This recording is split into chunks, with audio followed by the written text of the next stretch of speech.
김승환 전 교육감님 글. 검찰. 공수처 기소 하청기관 전락. 검찰이 법원에 낸 내란죄 피의자 윤석열에 대한 구속기간 연장 신청을 법원이 불허했고, 검찰이 피의자 윤석열을 기소하자 어느 정당에서 나온 말이 검찰. 공수처 기소 하청기관 전락입니다.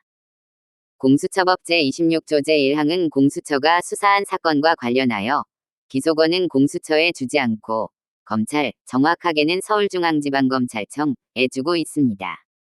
공수처법은 공수처 관할 사건에 관하여 수사권과 기소권을 분리하고 있습니다. 공수처법 제26조 제2항은 검사는 처장에게 해당 사건의 공소제기 여부를 신속하게 통보하여야 한다.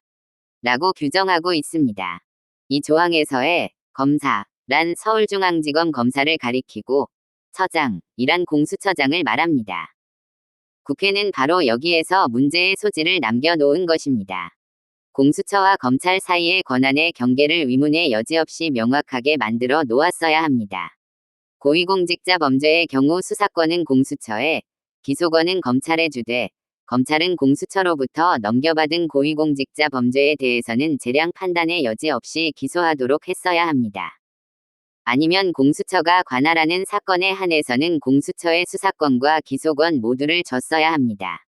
공수처법이 제정된 것은 2020년 1월 14일이었고 시행은 효력 발생은 6개월 후부터였습니다.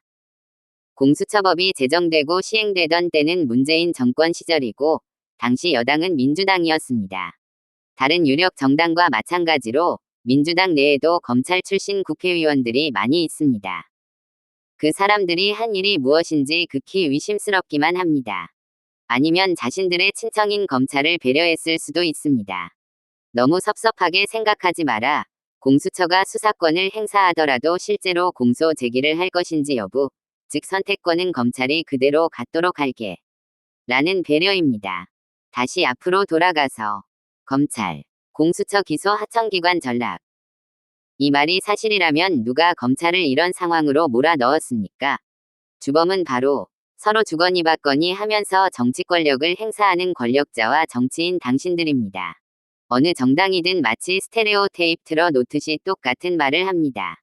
검찰권의 중립성을 확보해야 한다. 검찰이 바로 서야 나라가 바로 선다. 등등.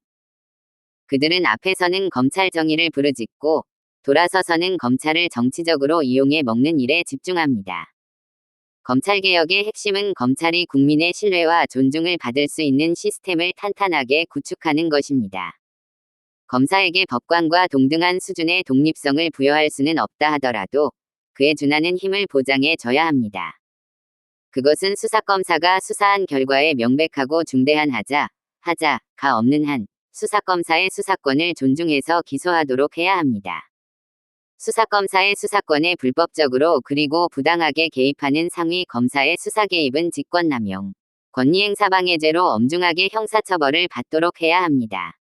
지방검찰청 검사장을 주민직선제로 하는 것도 적극적으로 검토해서 입법화해야 합니다.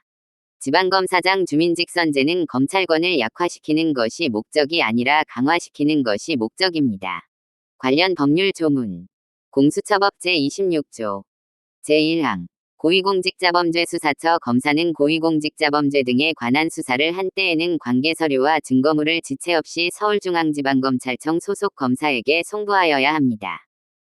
제2항 제1항에 따라 관계서류와 증거물을 송부받아 사건을 처리하는 검사는 처장에게 해당 사건의 공소제기 여부를 신속하게 통보하여야 한다.